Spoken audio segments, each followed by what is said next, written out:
Thanks so much for joining us today for the advancements applications of antibody-drug conjugates in HER2-negative breast cancer.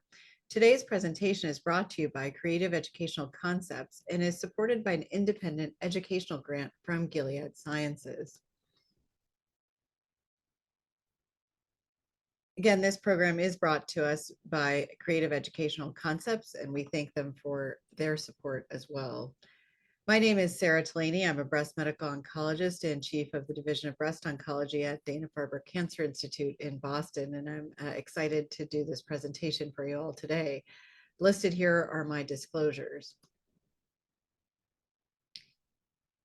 So we're going to start off with some of our learning objectives just to give you a high-level overview of what we're going to cover.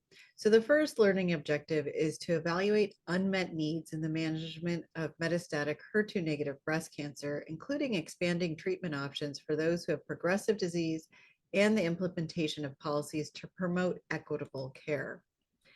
The second objective is going to cover selecting patients with HER2-negative metastatic breast cancer who have progressed despite prior therapy to receive antibody-drug conjugate-based regimens based on guidelines, expert consensus, and the latest clinical trial findings. The third objective is to integrate strategies to monitor for and manage adverse events in patients who are receiving antibody-drug conjugates. So to start off with, we're going to focus a little bit on health disparities in the management of metastatic breast cancer. We know that 5-year breast cancer-specific survival rates are significantly lower in Black patients compared to white patients. We also see that the median age at death due to breast cancer is also younger in Black patients compared to white patients, as you can see as shown here. We also know that triple-negative breast cancer is more prevalent in Black women than in other races and ethnicities, and worldwide, the highest rates found in Black women from the United States and in West Africa. And this contributes to excess breast cancer-related mortality amongst Black patients, but certainly is not the only explanation. I think this is not just solely an issue about race and ethnicity. We also know that the incidence of triple-negative breast cancer is twofold higher in Black women compared to white women, and it does disproportionately impact younger premenopausal patients. And we also know that having a germline BRCA mutation is also associated with having triple-negative breast cancer. So as we were saying, I think this is not just a factor of race and ethnicity. We certainly also believe that socioeconomic disparities play a role here, where we know that patients who may come from lower socioeconomic backgrounds tend to have lower rates of screening, higher likelihood of diagnosis at a later stage, often have inadequate and or inequitable care, which can be associated with higher mortality rates. We unfortunately also see that patients who come from lower socioeconomic backgrounds tend to have less insurance coverage, either no insurance or be underinsured. And it's also really tough to take time off of work. Many of these patients, if they miss a day of work, aren't getting paid. And so to come in for medical appointments becomes really very burdensome to patients. We also know that patients may live in areas where they don't have great access to medical care. They may live a distance away from a large academic center, for example, may not have adequate transportation, may not have the resources for childcare to be able to get to a medical appointment. So all of these factors certainly play a role. And so outside of race, ethnicity, and socioeconomic factors, I think there can be lifestyle factors that also influence this higher rate of breast cancer, including higher rates of tobacco, alcohol use, being more likely to have obesity, more physical inactivity, and certainly nutritional factors may also play a role. So again, this is multifactorial and certainly not just one factor. Biology certainly can influence this, where people from different races and ethnicities may have biologically different cancers. So again, this is complex. When we look at the distribution geographically, you can see that you can look across the country and see that there are areas across the country where there is a disproportionate amount of patients living within the poverty range. And you can see how this also clusters with cancer death rates. So you can see again this correlation between areas that have higher poverty levels as well as, in the same areas seeing a higher rate of cancer death. Again, clearly showing a linkage between these. So, I think we've also noted that patients who come from underrepresented racial and ethnic groups tend to have less enrollment into clinical trials. And, I think, again, this is also multifactorial. It's interesting when you ask patients of different races and ethnicities if they would participate in a clinical trial if offered, they almost always say yes. And so part of this is also a burden on the physician that we need to make sure that we are making sure that all patients are presented with clinical trial options. Certainly, patients may come from different educational backgrounds and may also have less comprehension of some of these options. And again, that also comes into play here. Um, I think we don't fully understand all of this, again, because it is so complex and multifactorial. Some of this has to do also with biology, where there are clearly biological differences as well by race. So, hopefully we can do better on this in the future. But I think from a physician standpoint, making sure that we do all that we can to make sure that all our patients, irrespective of race and ethnicity, are presented with all the options for treatment, and that we work on ways to overcome barriers. And some of these barriers are systemic barriers. Some can be personal bias, certainly something that we all can work on ourselves. But on the patient side of things, I think there's been years of mistrust within the medical system for very good reason. And so I think this can play a factor into decision making, where, for example, maybe a patient may not feel comfortable and trust their provider, making them not necessarily, be willing, for example, to go on to a clinical trial due to that mistrust. So I think, again, this is not a one size fits all type of approach. But here, I think the bottom line is that we do need to provide patient-centric care. And so that communication needs to be quite clear with the patient. We need to get to know them as a person, so we understand what barriers there may be for that individual person, and see if there are ways that we can help them overcome any barriers to obtaining adequate health care, and that we ourselves present opportunities free of bias so that all patients are presented, again, with the same options, irrespective of race and ethnicity. So, I think, again, all these factors need to come in mind when we are communicating with our patients. And, I think we're all working on ways to make the healthcare system easier to navigate as well. So, in terms of structural barriers, I think this is also complex. It does involve understanding social determinants of health, making sure that patients of all different geographic regions have the same access to healthcare, which isn't easy. Certainly, we know that patients that live a far distance from academic medical centers, for example, may not have access to genetic counseling, may have less access to clinical trials. And again, that poses a potential barrier. There are efforts that are being made to have larger access to patient navigation to help patients navigate the complexity of the healthcare system. And that, I think, makes a tremendous data. There's lots of robust data suggesting that. But again, there are, limits on the number of navigators that are present within institutions. And so not all patients do have access to this, which is unfortunate. So, I think taking a multidisciplinary approach is quite critical. When we see patients, making sure that we can provide them all the resources that are there, including things like social work, resource specialists, patient navigators, and helping them, again, navigate through this system is really important. So as we move forward and thinking about adequate treatment for breast cancer patients, I think it's important to make sure that, again, we are really getting access for all patients to these really important treatment options. So when thinking about unmet needs in metastatic breast cancer, we're fortunate that we do have many highly effective therapies, But I think the challenge is that some of these therapies have limited efficacy and certainly can have impact on quality of life.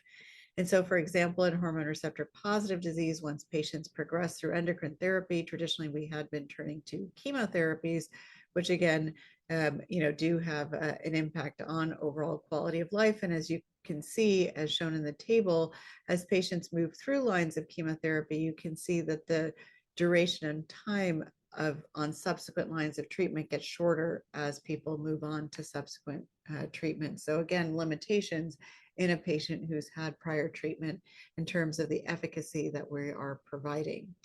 And so one way to go beyond that is to think about utilization of antibody drug conjugates. These are very unique drugs that take an antibody that is looking to bind to a particular target. The goal is that that target is more expressed on a cancer cell than on a normal cell, that you are, again, trying to specifically target the cancer cell and spare healthy normal cells. And these antibodies are linked to chemotherapy. And the idea here is that you can put multiple molecules of chemotherapy on one antibody. And so you're able to deliver very high doses of chemotherapy in a targeted manner right into the cancer cell. As technologies have improved, we've learned how to develop different linker technologies, with the idea being that maybe if you had a cleavable linker, you could allow that payload to be released and diffuse through the cancer cell membrane into a neighboring cancer cell and function via bystander effect. And this can be important, for example, if the neighboring cancer cell lacks the target expression, and then you still can get cell kill despite not having target expression, even with the use of an antibody drug conjugate.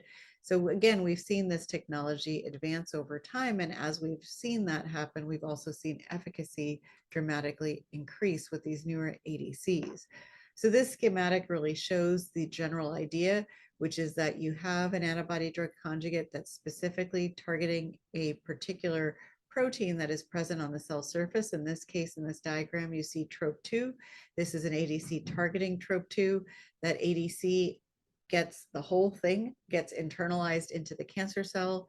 There is release of the payload intracellularly that then causes cell death. And then that payload, again, if cell permeable, can then diffuse through the cell membrane into a neighboring cancer cell via bystander effect and kill that neighboring cancer cell. So again, you can see the process by which these drugs work. Certainly the mechanism is not quite as clean as maybe this diagram suggests. There can be, for example, a mild amount of payload release, for example, in the tumor microenvironment. So there can be some free payload that can emerge. And again, that is part of the idea with the construct of these ADCs, is to really try to spare payload release into the bloodstream, so you're getting less off-target toxicities. So this is just a schematic showing an overview of antibody drug conjugates that specifically target TROP2. So the first TROP2 directed ADC to reach approval has been sacituzumab govitecan. This is an ADC targeting TROP2 that has a cleavable linker and has an SN38 payload. So that payload is in fact the active metabolite of irinotecan. So it's a topoisomerase 1 inhibitor. Then sacituzumab govitecan has a very high drug to antibody ratio at about 8:1. So again, a very potent ADC. This ADC has been FDA approved for both metastatic hormone receptor positive as well as metastatic triple negative breast cancer. So a great treatment option. We'll review the data that led to those approvals. There's also another TROP2 directed ADC, datopotamab deruxtecan, or Dato-DXd. This ADC also targets TROP2. In this case, it also has a cleavable linker, but the payload is deruxtecan, which is a different topoisomerase 1 payload. The drug to antibody ratio with Dato-DXd is slightly lower than it is with sacituzumab. It's a 4:1 ratio. And we have seen data already presented from TROPION-Breast01 showing the efficacy of this ADC in metastatic hormone receptor positive disease. So we're hoping to see approval for this ADC in the not too distant future. We also have another TROP2 ADC, a newer one, SKB264, also known as MK2870. And it now has the name sacituzumab tirumatican. This ADC is also targeting TROP2, has a cleavable linker, and has a topo-1 payload. In this case, it's a belotecan derivative that is the payload. So lots of really exciting TROP2 ADCs. The first approval for a TROP2 ADC was based on the ASCENT trial. This was a trial specifically for patients with pretreated metastatic triple-negative breast cancer, and the trial targeted patients who were really receiving treatment with a minimum of 2 prior lines of chemotherapy in the metastatic setting. But I would note that if you recurred within 12 months of your adjuvant therapy, it counted as a line of treatment. So in essence, there were patients in the metastatic setting getting treated in the second line and beyond. And patients were randomized to get sacituzumab govitecan or treatment of physician's choice chemotherapy, and the primary endpoint was progression-free survival. And I think what we saw was pretty striking, where the sacituzumab was significantly better than the standard chemo. You can see the PFS with the chemo control arm was only 1.7 months. I think that goes to show how poorly we do with standard chemotherapy in the pretreated triple-negative setting. In essence, this suggests most patients were progressing on their first restaging scan. Whereas when you look at sacituzumab govitecan, you can see the PFS in essence is 3 times as long. It's 5.6 months. So the hazard ratio here was about 0.4. So very dramatic improvement in PFS, but very importantly, also a dramatic improvement in overall survival with, in essence, a doubling of overall survival going from about 6 to 12 months. So given these data, sacituzumab govitecan did get approved for the treatment of metastatic triple-negative breast cancer. And in fact, most of us would use it in the second line or later line setting, given these data. When you specifically look at that subset of patients that were treated in the second line, again, remember these were patients who had to have relapsed within 12 months of adjuvant therapy, then gotten 1 line of treatment for metastatic disease, and then went on to the trial. You can see that the benefits seen in the second line are really very much consistent with the overall population. You see the same 5.7 month PFS for the sacituzumab compared to only 1.5 months for the control arm, and also, again, a doubling of overall survival, clearly establishing this as a standard second line option. One question that arises, though, is, well, this is an ADC targeting TROP2. So wouldn't you think that the benefit would be better in someone who's a high TROP2 expressor, and maybe think it may not work if someone had very low TROP2 expression? But in fact, what has been seen is that irrespective of TROP2 expression, sacituzumab always did better than the chemo control arm. So you can see here, you can see the PFS by tertiles of TROP2, and you can see that, again, every group has a better PFS. Even the low TROP2 expressors did better with sacituzumab compared to chemotherapy. So at this point, we would say you don't need to test for TROP2 because the sacituzumab is always going to do better. But I will say one thing that's interesting is that as TROP2 expression increases, you do see that the sacituzumab PFS is also increasing. Again, suggesting the more target expression you have, the more robust the efficacy is. And so I think, time is going to tell that if in the future, maybe we have a ton of different ADC options, maybe we will need to think about target expression to figure out what the best ADC would be for that patient at that point in time. But for now, we don't need to use TROP2 expression to figure out who gets sacituzumab because it's always better than the chemotherapy that we would otherwise be giving. The other question that arises is, what about HER2 expression? Because we do have another ADC, trastuzumab deruxtecan, that is approved in HER2 low triple-negative breast cancer. So you could think, well, how does this TROP2-directed ADC do if someone's HER2 low compared to HER2 zero? Is there a difference in outcome? And in fact, it didn't matter.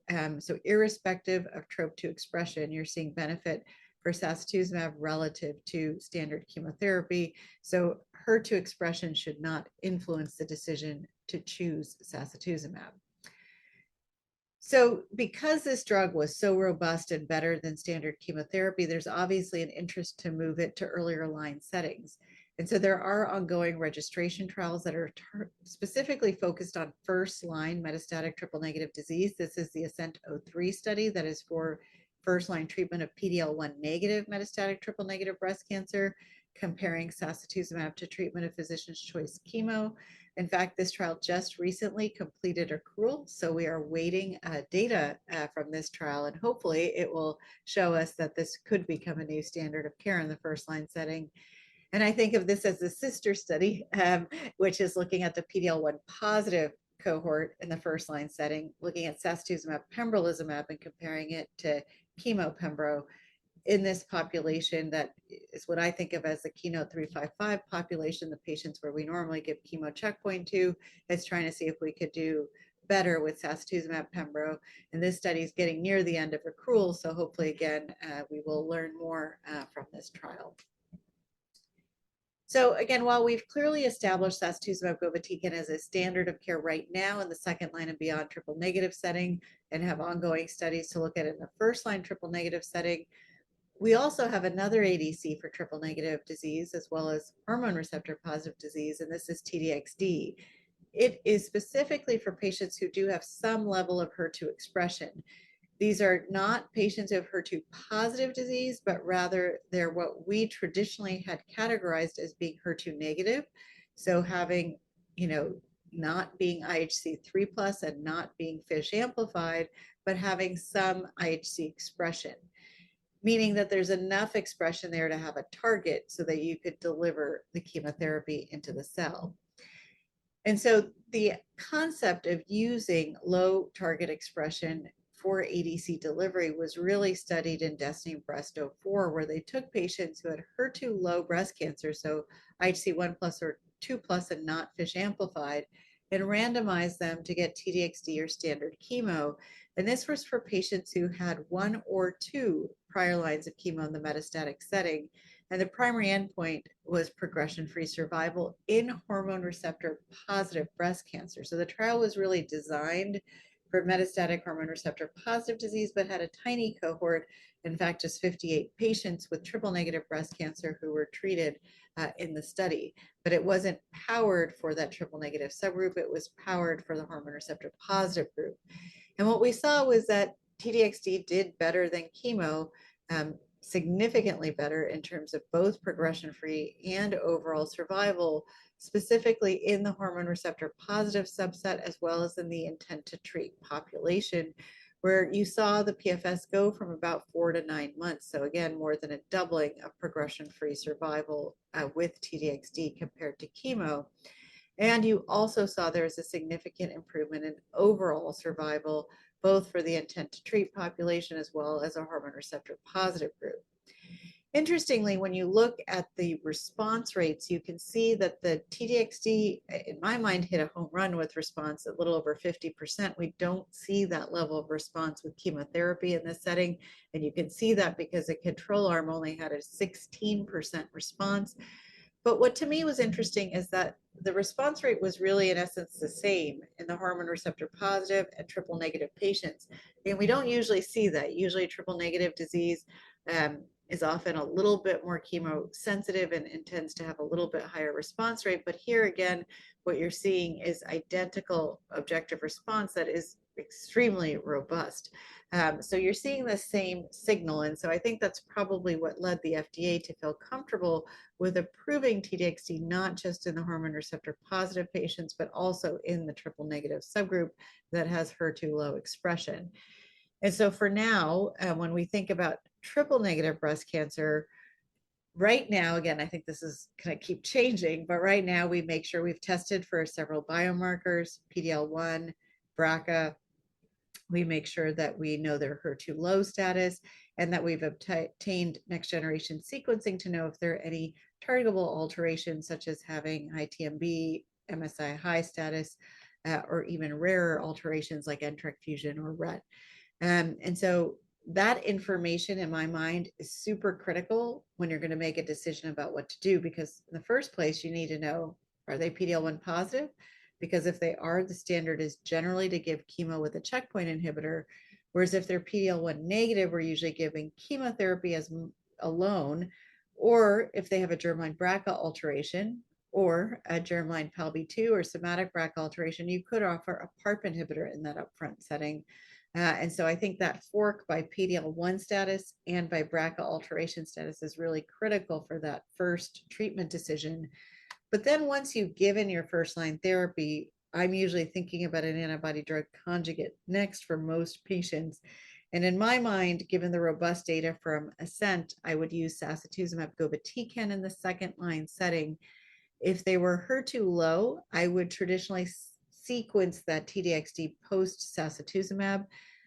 Again, one could argue you could switch that order around, but I've just traditionally used this sacituzumab because there was a large phase 3 study establishing it to be associated with PFS and OS benefit, whereas with TDXD, we just had a small subset of 58 patients with triple negative disease, and so not quite level 1 evidence, and so I've typically sequenced it later. But hormone receptor positive disease also has benefit from antibody drug conjugates with specifically these TROP2 ADCs. And so we did have a registration study, TROPICS-02, that looked at sacituzumab in pretreated metastatic hormone receptor positive breast cancer, but it was for patients who had already progressed on endocrine treatment with a CDK4/6 inhibitor. They had already had prior chemotherapy in the metastatic setting with at least 2 lines of chemo and no more than 4, so pretty heavily pretreated, and then got randomized to sacituzumab or chemo of physician's choice. And the primary endpoint was progression-free survival. And what you're seeing here is a very significant improvement in both PFS and OS. And so I think, again, important to think about sacituzumab for this pretreated population. One thing that does come up is thinking about not just response rates, but also is there an impact on quality of life? And so in terms of response, you see that the sacituzumab was better in terms of objective response rate than standard chemo, with a response rate of 21% with sacituzumab compared to 14% in the control. And then when you look at time to deterioration of global health status, you can see that it is delayed with sacituzumab compared to chemo. And I think this makes sense. This is a more active drug. It's probably controlling patients' symptoms from their disease better. And so again, you're seeing that the time to deterioration in their health status is delayed. It is associated certainly with some fatigue, but again, it was more delayed than chemotherapy was, telling us that this is a tolerable regimen and not having an impact that's outweighing its efficacy benefits. As before, when we talked about sacituzumab, the question always comes up about biomarker predictors of benefit. And here again, you see HER2 status did not impact benefit. So it didn't matter if you're HER2 low or HER2 zero. The efficacy for sacituzumab was the same and always better than standard chemo. And this was true both for PFS as well as for overall survival. And so given, again, the robust data for sacituzumab, this was used in a heavily pretreated patient group, 2 to 4 prior lines of chemo. So the interest is to see, can we move this drug earlier? Could this be a chemo option maybe as their first chemotherapy? So there is a trial that is currently enrolling called ASCENT-07, taking patients who've already progressed on their upfront endocrine therapy and then randomizing them to sacituzumab or treatment of physician's choice chemotherapy. So this could help move sacituzumab into an earlier line treatment option. There's also DESTINY-Breast06 that was just recently presented at ASCO that compared TDXD to chemotherapy in patients who had just progressed on endocrine treatment and had not had prior chemotherapy in the metastatic setting, and also showed that TDXD improved progression-free survival compared to chemotherapy. So the chemo had a PFS of 8 months compared to about 13 months with the TDXD. And so I think these data do suggest that TDXD can be an option for HER2 low metastatic hormone receptor positive breast cancer in the first line chemo setting. It did have a small subset of patients that were HER2 ultra low. This is a new category, if you will, for HER2 expression, which means they have expression that's somewhere between 0 and 1 plus staining. So not HER2 null, but also not HER2 1 plus. They had a little bit of faint staining. And in that 150 patient subgroup, you also saw benefit for T-DXd compared to chemo, though not powered for that subset. So I think that will bring up a whole new set of questions for us, which is surrounding, can we use T-DXd in people who are ultra low expressors? And I think the challenge is we don't currently have a great way to test for that. And so I think we're going to have to learn if that's something that we can actually test for to see if we can select those patients. But for now, I think given DB06 data, I think T-DXd does become an option for patients in that first line setting. They'll say there may be some patients who you may elect to give something like capecitabine to first, maybe someone who doesn't have a lot of visceral metastases, has been super endocrine sensitive. Maybe you're not ready to jump the gun to T-DXd given, they could have an oral therapy option. So I think lots of factors to weigh in, but clearly really impressive data that came out from DESTINY-Breast06. So the guidelines haven't been updated yet with DESTINY-Breast06 data. So right now they've positioned T-DXd as a second line chemo, but I do think that will change once guidelines are updated based on DESTINY-Breast06. And given data for sacituzumab govitecan and its benefits in TROPiCS-02, it has been positioned as a second line chemo option in the metastatic hormone receptor positive setting. There are other TROP2 ADCs, though, as we talked about. There's Dato-DXd, which again is a TROP2 directed ADC with a deruxtecan payload. It has a drug to antibody ratio of about 4:1. And we had seen initial data in a phase 1 setting suggesting robust activity for Dato-DXd in both hormone receptor positive as well as triple negative breast cancer. And the registration trial for Dato-DXd in metastatic hormone receptor positive disease has been presented and did demonstrate that Dato-DXd did do better than standard chemotherapy. And so here you can see the patients that were enrolled in this trial, TROPION-Breast01. The eligibility here was very much in line with DESTINY-Breast04 in terms of lines of prior therapy. So it was 1 or 2 prior lines of chemotherapy in the metastatic setting. And in fact, the majority, about 80%, had seen a prior CDK4/6 inhibitor. And what we saw was an improvement in progression-free survival going from about 5 to 7 months, so about a 2-month improvement in PFS, and that this benefit was really seen across all subgroups of patients. Data for overall survival is still immature. It did have a trend towards overall survival, but we are awaiting final overall survival data.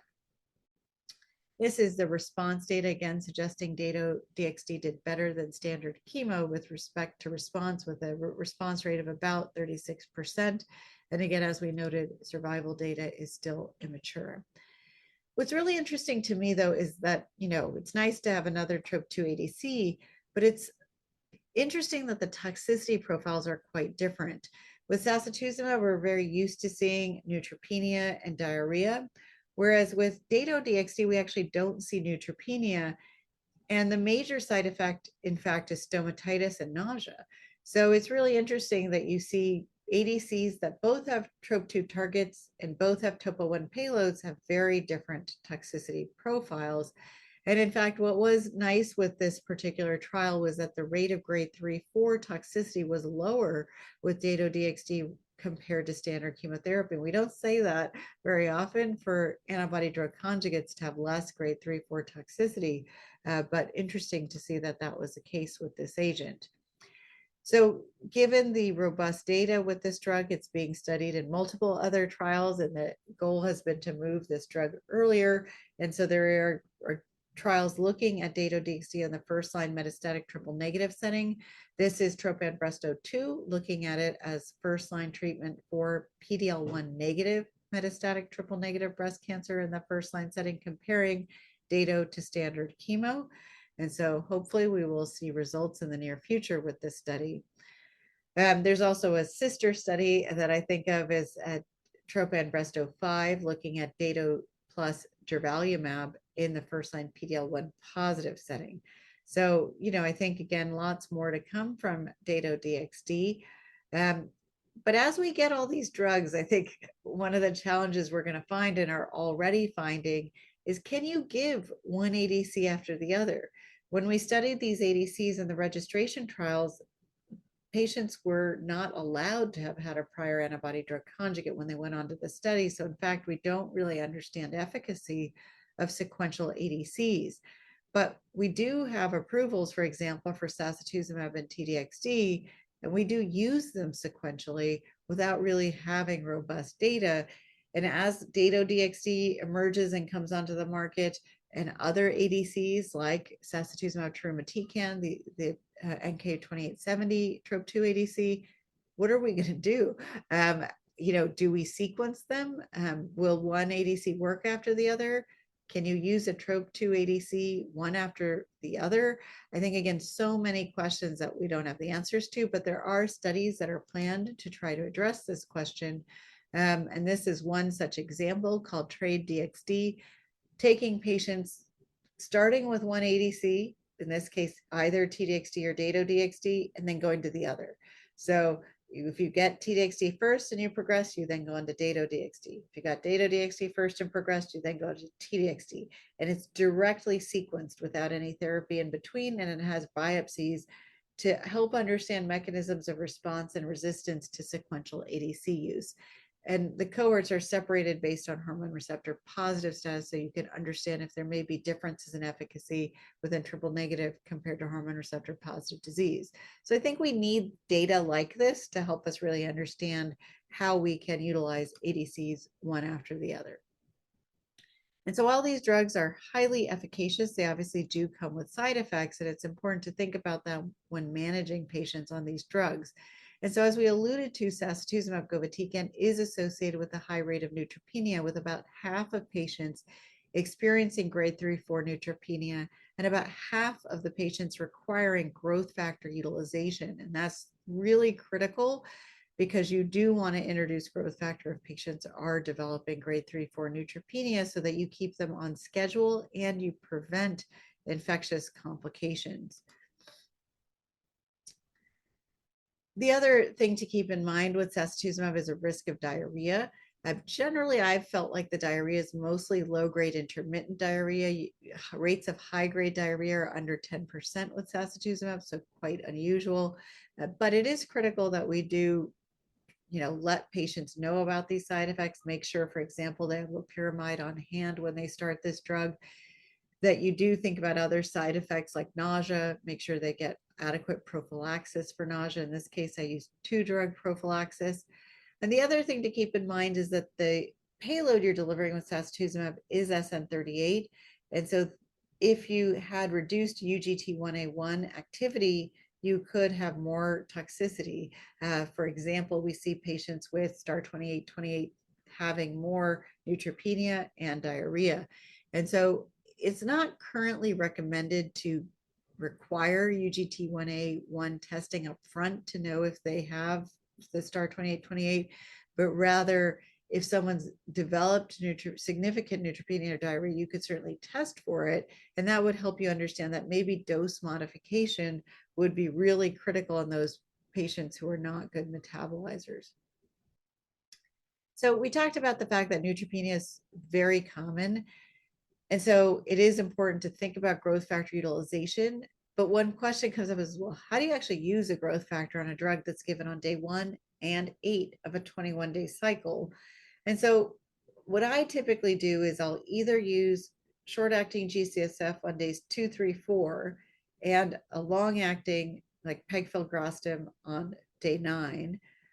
Or sometimes I'll just use that day 9 long-acting dose if they're just someone who's usually neutropenic at day 1. Whereas if they're neutropenic on day 8, you usually will need some growth factor after your day 1 dose to make sure their counts are okay at day 8. So I think all these things you have to keep in mind when you're factoring and how to think about the growth factor. Certainly dose modification is also an option to help you deal with the neutropenia and lessen the toxicity from that. And we talked about the GI toxicity, including the diarrhea, usually well managed with loperamide.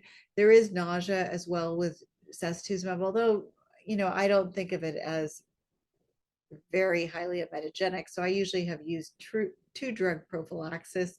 So something like a decadron and Zofran becomes very effective in these types of strategies for prophylaxis.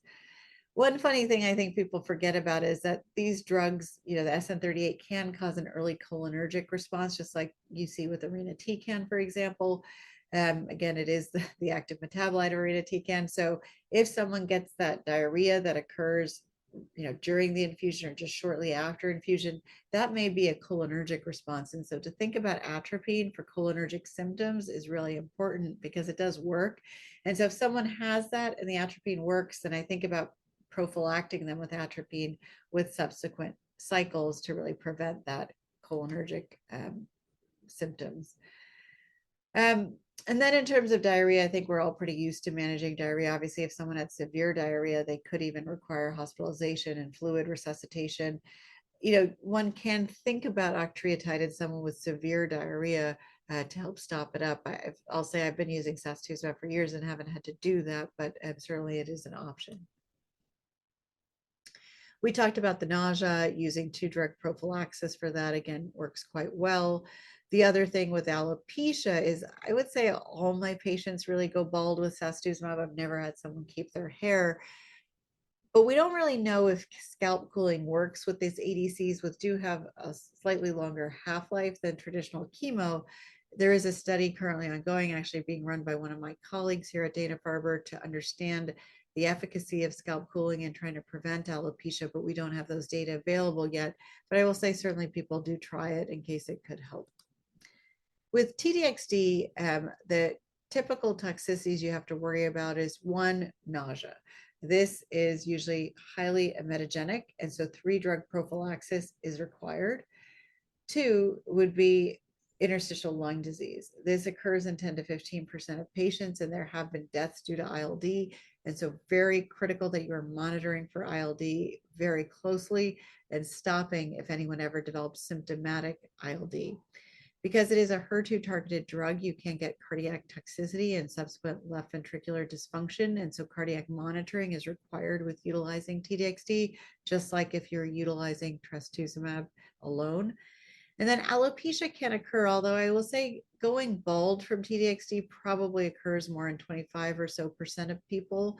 Some people get thinning, but I think going really bald is usually about a quarter of patients. And so again, something to warn patients about that it is possible, and that again, we don't know the efficacy of scalp cooling yet at this time. So in terms of the ILD, again, it occurs in 10 to 15% of patients. The majority tends to be grade 1 or 2, but there have been fatalities reported from ILD, usually 1% fatality rate across most of these studies. And so very critical that you are warning patients about this, that they are to call you if they develop any signs of shortness of breath or dyspnea or cough, and that you are usually imaging them more frequently. So usually I'm scanning every 6 to 9 weeks to look for any ground glass changes on imaging so that we could catch that ILD earlier. If someone has a scan and you see some ground glass, but they're not symptomatic, that's grade 1 ILD, meaning asymptomatic ILD with just radiographic changes. For that, you need to hold the T-DXd. You can give steroids. I usually give 0.5 mg per kg of steroids and then repeat the imaging in 3 to 4 weeks. If it's resolved, then you can reinitiate T-DXd. If it takes longer than 28 days to resolve, then you have to dose modify and dose reduce the T-DXd when they restart. But for grade 2 or higher ILD, so anything with a symptom, you have to permanently discontinue the T-DXd and never ever give it again, because we don't have safety for re-challenging patients with grade 2 or higher ILD. We do have some safety data for re-challenging with grade 1, so the asymptomatic ILD. We've seen that about a third of patients will get ILD again after re-challenge with grade 1, but not usually, again, very manageable. But we don't have safety with re-challenge for grade 2, so please do not do that, because again, this drug can cause potential fatalities from the ILD. So we talked about the fact that you do need 3-drug prophylaxis with T-DXd for nausea, so usually a steroid, a 5-HT3, and typically I use an NK1, so something like a decadron-aloxamine regimen up front. And I usually give patients olanzapine or ondansetron to use for delayed nausea, so nausea that may occur during week 2 or week 3. And I find that to be highly effective at controlling that delayed nausea that can happen. The other thing to keep in mind is that cardiac toxicity. So make sure you have a baseline ejection fraction, and then to get periodic, ejection fractions, usually every 3 to 6 months is recommended. And so I think to put all this data into context, it's really helpful to think about a case. And so this is a case of a woman, we'll call her JA, who's a 48-year-old patient who had had stage 3 triple negative breast cancer, had gotten neoadjuvant chemotherapy with anthracycline and taxane, followed by mastectomy and axillary dissection. She did have residual disease and got capecitabine and radiation, but unfortunately, a few years later, developed recurrent disease with lung and lymph node metastases.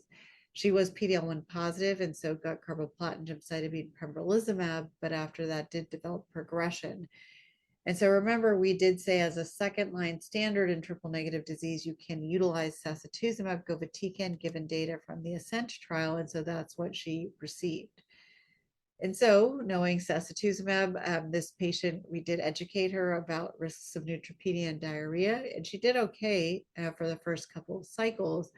But during the cycle 3 infusion, so while she was getting her infusion, she started having cramping and diarrhea, and so was clearly getting some of those cholinergic-like symptoms, and in fact, subsequent days did have worsening diarrhea. So what do you do when someone has diarrhea like this during, for example, the infusion where they're getting cramping and diarrhea? Would you continue the infusion? This is just expected. Would you stop it? Think this is a hypersensitivity reaction? Would you slow the infusion, or would you utilize atropine? And so I think, remember, keep in mind, this was diarrhea and cramping during the infusion. That seems like a cholinergic kind of response. And so I would say that I think something like atropine would be very effective at managing that. So in this case, the patient, for the delayed that diarrhea that was occurring after that, she did use a loperamide and had good control. But then comes in for cycle 5, day 1, and her ANC is 1100. She's otherwise feeling fine. And so what would be your most appropriate next step? Would you continue the sacituzumab as planned, but use growth factor? Would you hold it until that ANC is above 1500? Would you reduce the dose and continue, or would you just give full dose at that time? So I think this is a little bit of a tough question, because most of us for standard chemo use an ANC cutoff of 1,000 to start treatment. But in fact, when sacituzumab was studied, they used a cutoff of 1,500. And so technically in this case, you're supposed to hold sacituzumab until the ANC is 1,500 and then start. I will be honest, though, I think most of us who've been using sacituzumab for a while don't really do that. Most of us still just use the 1,000 cutoff and treat, but do have a very low threshold to utilize growth factor support in those patients with borderline neutrophil counts. So I think that was a helpful case, because it sort of hits a lot of the common issues that we have with sacituzumab, for example, like neutropenia and diarrhea. But we could turn to another case. So this is a patient who has a history of de novo metastatic disease that was ER positive and HER2 low, so IHC 1+. For first-line therapy, she got an aromatase inhibitor and a CDK4/6 inhibitor, then went on to fulvestrant, everolimus, and then capecitabine. But after being on capecitabine, did develop new liver metastases. And knowing that the data from DESTINY-Breast04 supported utilization of T-DXd in that second-line setting, she then went on to get T-DXd as her second chemotherapy. So she starts on it. She gets 3-drug prophylaxis for her nausea, as we recommended. And she goes through a couple cycles, but then develops fatigue, dyspnea, and cough. So this patient's at risk for ILD. So she has those symptoms. You get a high-res CT, you see patchy interstitial infiltrates, and she does have hypoxia. So again, she has symptomatic ILD. So what are you going to do? Are you going to continue the T-DXd? Or are you going to stop it, start oxygen, consult pulmonary, initiate steroids? Or are you going to hold it and do all that stuff, and then think about restarting when she's better? Or are you going to hold it and reduce the dose level once it's resolved? And so I think this is a super important question because for symptomatic ILD, you really don't want to ever retreat that patient. So you do need to permanently discontinue the TDXD and start steroids. In this case, she probably needs to be on oxygen and consult pulmonary. So, I think really, really important when we're thinking about patient and all these decisions is that, this is a shared decision-making process. It's really important to understand the patient's individual needs and figure out what makes sense for them at that particular point, and to really make sure that we are really monitoring for adverse events and trying to avoid any potential complications for these drugs. So, I think again, there's a lot of evolving data in this space. We touched upon even the new data for Destiny Breast 06. So I think a really exciting time. So I'd like to thank you, our audience, for participating in this activity today and really for continuing to work to provide the best care that we can for our patients. And please think about engaging with us during social media. So this is on X, or formerly known as Twitter. So you can look at CE Concepts or CEC Onc, and please do connect. So thank you so much for your attention.